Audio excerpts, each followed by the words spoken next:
The Zen Teaching of Bodhidharma. Chapter 1. The Two Paths: Reason and Practice. Bodhidharma begins by introducing two distinct paths to the way reason and practice. The path of reason is characterized by an intuitive grasp of the fundamental truth, the shared essence of all beings, obscured by the veils of delusion and sensory experience. Through deep contemplation on the emptiness of self and the interconnectedness of all existence, one can directly awaken to this reality without reliance on extensive study or external practices. This path is exemplified by the practice of wall meditation, where one sits facing a wall, letting go of all thoughts and attachments, allowing the true nature of the mind to reveal itself. However, for most individuals, the path of practice provides a more structured and accessible approach. This path encompasses four all-encompassing practices. Suffering injustice. Bodhidharma teaches acceptance of hardship and injustice as karmic consequences of past actions. He encourages viewing adversity as an opportunity to purify past transgressions and cultivate equanimity, rather than succumbing to anger or resentment. This acceptance, he explains, aligns one with the fundamental principle of cause and effect and leads to inner peace. Adapting to conditions. Recognizing the transient nature of joy and suffering, Bodhidharma emphasizes the importance of adapting to ever-changing conditions without being swayed by their fluctuations. He explains that clinging to fleeting pleasures or lamenting over misfortunes only leads to further suffering. True liberation lies in maintaining a steady mind amidst the inevitable ups and downs of life, understanding that external circumstances do not define one's inner state of being. Seeking nothing. Bodhidharma reveals the emptiness of all phenomena and the futility of desires. He teaches that the pursuit of worldly possessions, fame, or pleasure is ultimately a source of suffering, as these things are impermanent and cannot provide lasting fulfillment. By letting go of craving and aversion, one transcends the cycle of attachment and attains true freedom. He uses the analogy of the burning house, the three realms of existence, to illustrate that clinging to anything within this impermanent world is akin to remaining trapped in a house engulfed in flames. Practicing the Dharma. This practice embodies the realization that all beings possess a pure, undefiled nature, and that concepts like defilement and attachment are ultimately illusory. It involves selfless giving without attachment to the act of giving or the recipient, teaching others without clinging to form or ego, and practicing virtues without becoming attached to the act of practicing. This selfless approach aligns one's actions with the true nature of reality, allowing for genuine spiritual growth and the benefit of others. Chapter 2. The Mind is the Buddha. The Bloodstream Sermon. The Bloodstream Sermon cuts to the heart of Zen Buddhism with Bodhidharma's profound declaration, "This mind is the Buddha." He dismantles the notion of the Buddha as an external entity to be sought after, emphasizing that true enlightenment lies in recognizing the inherent Buddha nature within one's own mind. He compares seeking enlightenment outside the mind to grasping for empty space, highlighting the futility of such endeavors. Bodhidharma criticizes the pursuit of merit through rituals, recitation of scriptures, and adherence to precepts, arguing that these practices, while potentially beneficial, can become distractions from the direct path of seeing one's own nature. He uses the example of the monk Good Star, who, despite memorizing the entire Buddhist canon, remained trapped in the cycle of birth and death due to his lack of self-realization. The importance of a teacher is acknowledged, but Bodhidharma warns against false teachers who lack true understanding, comparing them to blind people who don't believe there's such a thing as light. He provides vivid metaphors to illustrate the mind's subtle yet all-encompassing nature, comparing it to dreams and illusions that appear real but vanish upon awakening. He stresses the urgency of seeking the way, emphasizing the preciousness of this life and the dangers of self-deception. Chapter 3. Detachment and Non-Duality. The Wake-Up Sermon. The Wake-Up Sermon delves deeper into the concept of detachment as the essence of the way. He states detachment is enlightenment because it negates appearances, emphasizing that clinging to appearances, whether pleasant or unpleasant, ultimately binds one to suffering. He explains that the three poisons, greed, anger, and delusion, are not separate entities, but aspects of the Buddha nature itself. By transforming these poisons into their corresponding virtues, morality, meditation, and wisdom, one embarks on the path to liberation. This transformation is likened to leaving the three realms, the psychological states of greed, anger, and delusion, and entering the realm of liberation. Bodhidharma emphasizes the non-duality of existence, asserting that concepts like this shore and the other shore are constructs of the mind. He encourages a perspective of impartiality, seeing suffering and nirvana as empty in their essence. He critiques the limitations of the arhat's pursuit of stillness, advocating for the bodhisattva's path of active engagement in the world without clinging to appearances. The bodhisattva path, he explains, transcends the duality of action and inaction, allowing one to move through the world with compassion and wisdom, unburdened by attachments. He further clarifies the nature of the uninhabited place, which refers to a state of mind free from the three poisons. He explains that the arising and ceasing of the three realms, desire, form, and formlessness, depend entirely on the mind. He criticizes both the creation and negation of the mind, advocating for the middle way, which transcends the duality of existence and non-existence. Chapter 4: True Vision and Understanding Beyond Duality. This chapter delves into the distinction between ordinary perception and true vision, between intellectual knowledge and genuine understanding. Bodhidharma emphasizes that seeking reality through the limitations of the mind leads to delusion, as the mind itself is part of the illusion. True awareness arises not from grasping or analyzing, but from simply observing, without judgment or attachment. He explains that true vision recognizes the interdependent nature of form and mind, understanding that neither exists independently. He states, mind and form create and negate each other, highlighting the dynamic interplay between the perceiver and the perceived. Form appears as solid and real only because of the mind's projections, while the mind itself is shaped by its interaction with the external world. Bodhidharma further clarifies that true vision is not merely seeing with the eyes, but seeing with the clarity of an awakened mind, free from the distortions of desire, aversion, and ignorance. This vision transcends the limitations of duality, seeing beyond the categories of good and bad, self and other, existence and non-existence.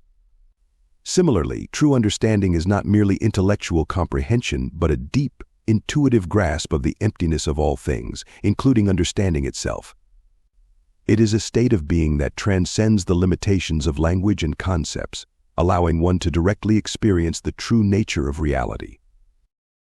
Chapter 5: The Illusion of Form and the Reality of the Mind Beyond Appearances.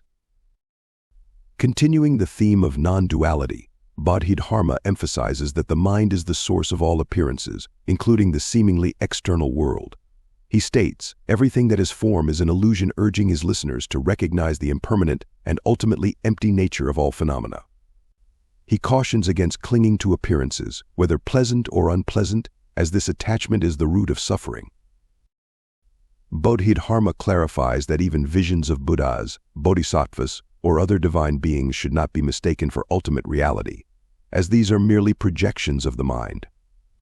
He explains that true liberation comes from recognizing the purity and imperviousness of one's true nature, which remains unaffected by the fluctuations of karma and the deceptions of the senses. This true nature, often referred to as Buddha nature or self-nature, is the inherent potential for awakening that exists within all beings. He emphasizes that attachment, in all its forms, is the primary cause of suffering.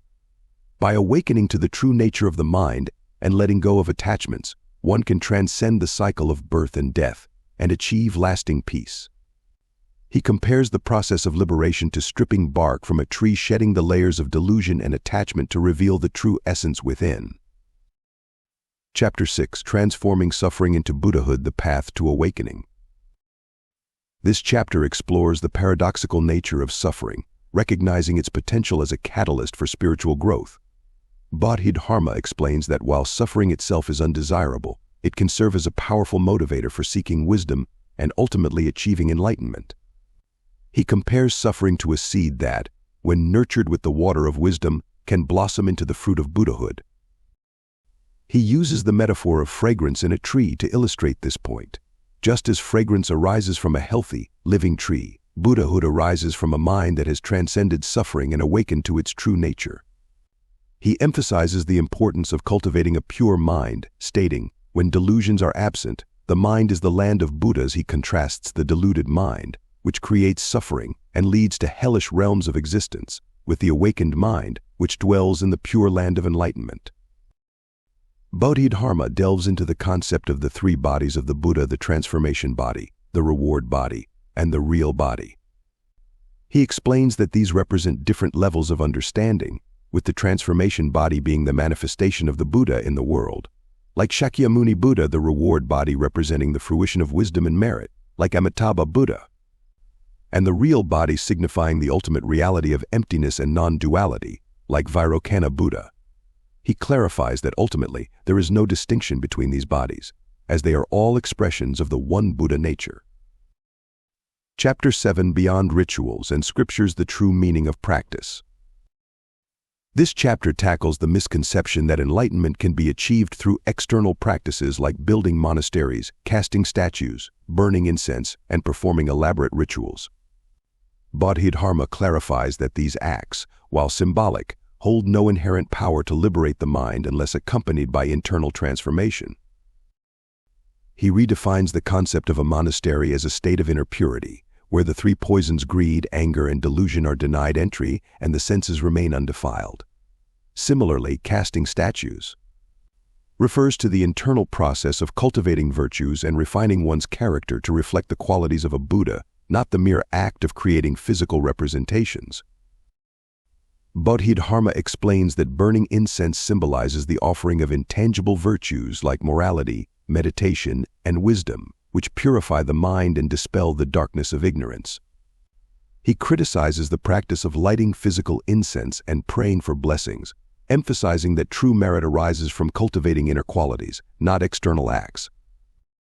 He further clarifies the true meaning of practices like scattering flowers, which refers to the act of sharing one's virtues and benefiting others, lighting eternal lamps, which symbolizes the illumination of wisdom, practicing all 6 periods, which signifies constant mindfulness and awareness, walking around stupas, which represents the inner journey of contemplation, observing fasts, which refers to regulating one's thoughts and actions, and worshipping, which involves revering one's true nature and humbling delusions.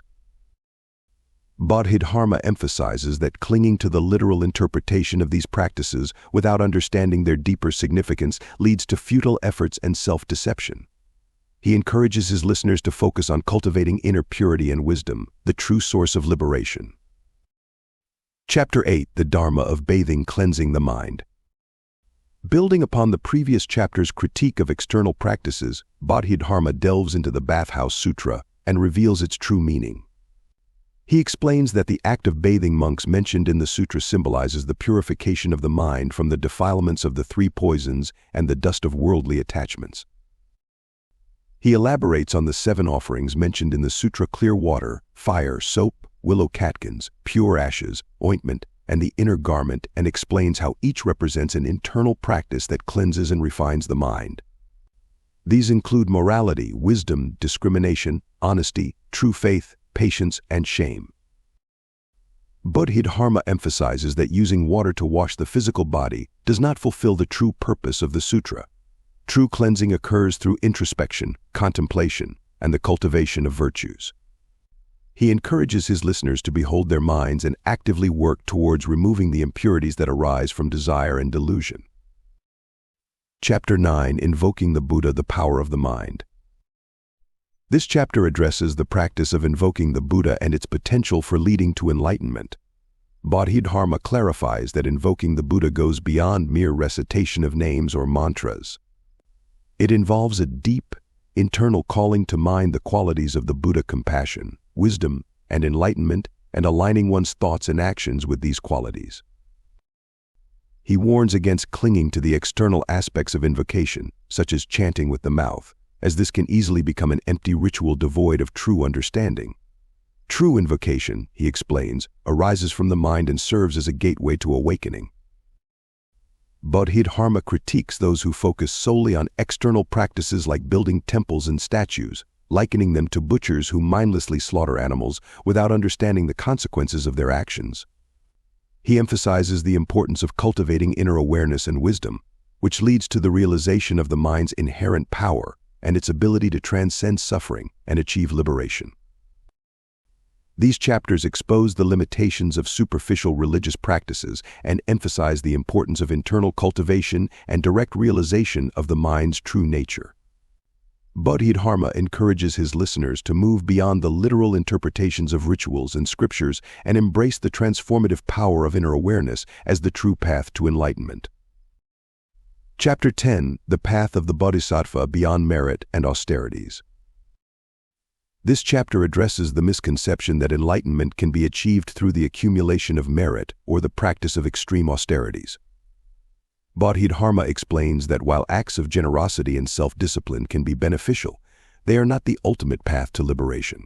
True enlightenment arises from the direct realization of the mind's true nature, not from external actions or self-mortification. He critiques those who believe that Buddhas engage in austerities or rely on merit for their enlightenment, emphasizing that a Buddha's mind is already free from the limitations of karma and the cycle of cause and effect. He further explains that the concept of merit is often misunderstood and can lead to attachment and self-righteousness. True merit, he clarifies, arises from acting with a pure heart and a clear understanding of the emptiness of all phenomena, not from a desire for personal gain or recognition. Bodhidharma emphasizes the importance of following the teachings of the sages, not the misguided beliefs of ordinary people who cling to external forms and rituals. He explains that the wisdom of the mind is the true sage, not some distant figure or external source of knowledge. He encourages his listeners to look within and cultivate their own inner wisdom, the key to unlocking true understanding and liberation. Chapter 11: Liberation Through Introspection, the Inner Light. This chapter emphasizes the transformative power of introspection and the importance of recognizing the inner light of awareness. Bodhidharma explains that our endless suffering arises from clinging to delusions and anxieties about the past and future. He contrasts this with the sage's perspective, which remains present and unattached to the fluctuations of thoughts and emotions.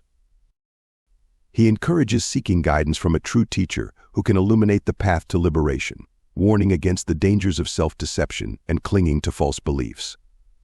He emphasizes the power of focusing the mind's inner light on the outer manifestations of reality, allowing for a clear and undistorted perception of the world. Bodhidharma assures his listeners that the path to enlightenment is not as distant or arduous as it may seem. He states, seeing through the mundane and witnessing the sublime is less than an eye blink away. Realization is now.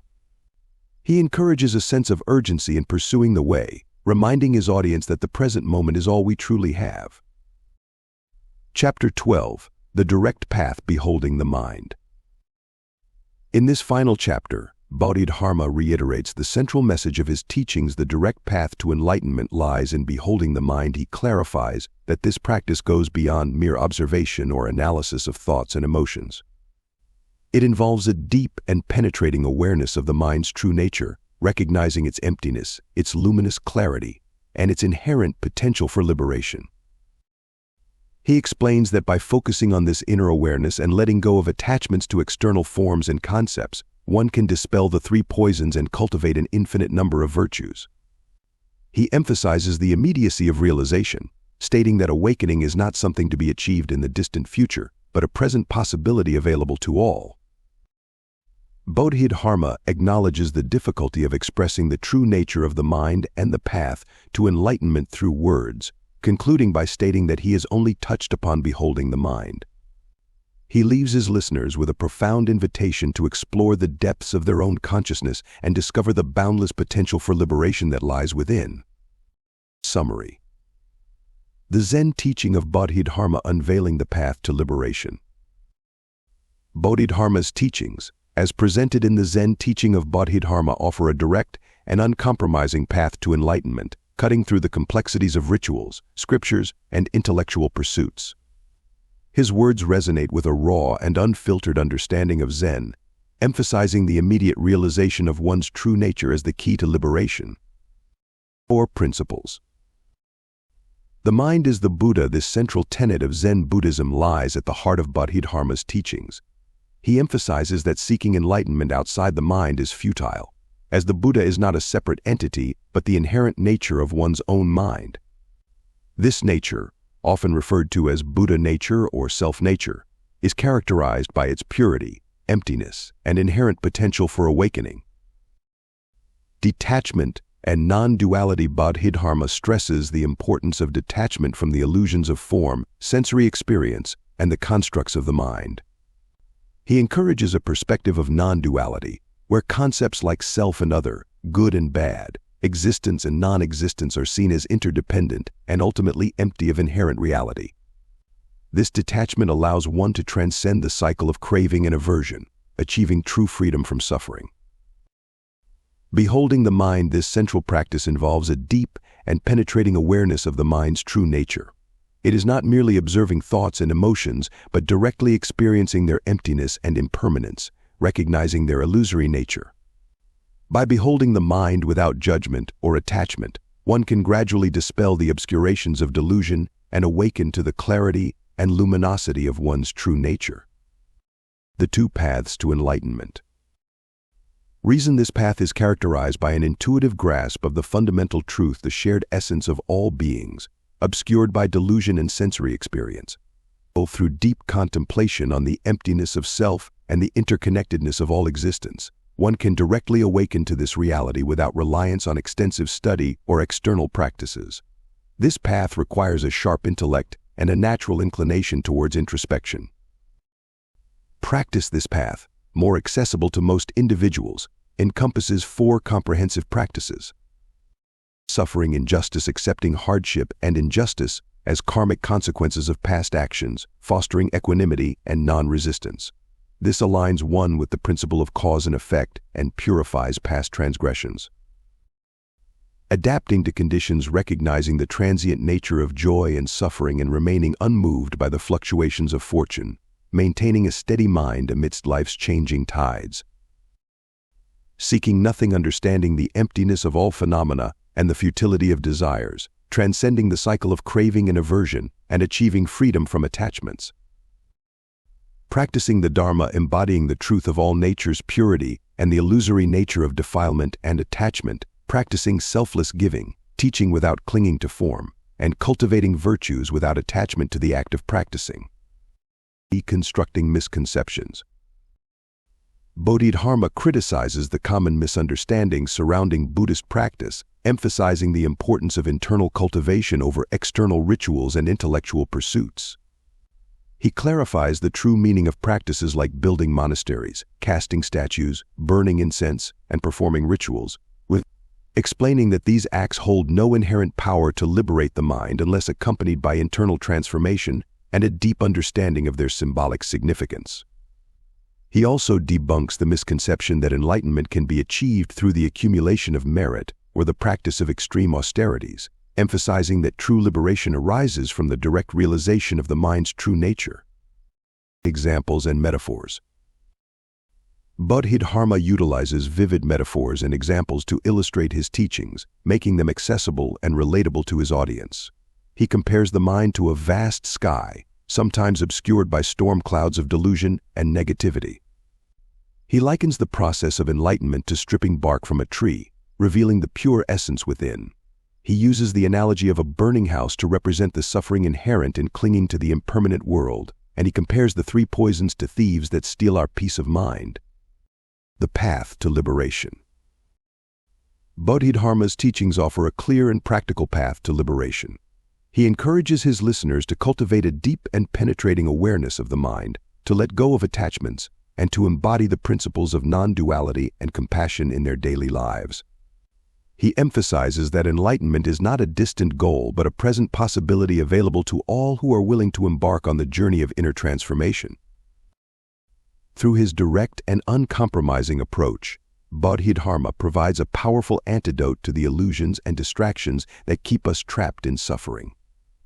His teachings offer a timeless guide for navigating the complexities of the human experience and awakening to the boundless freedom and clarity of our true nature.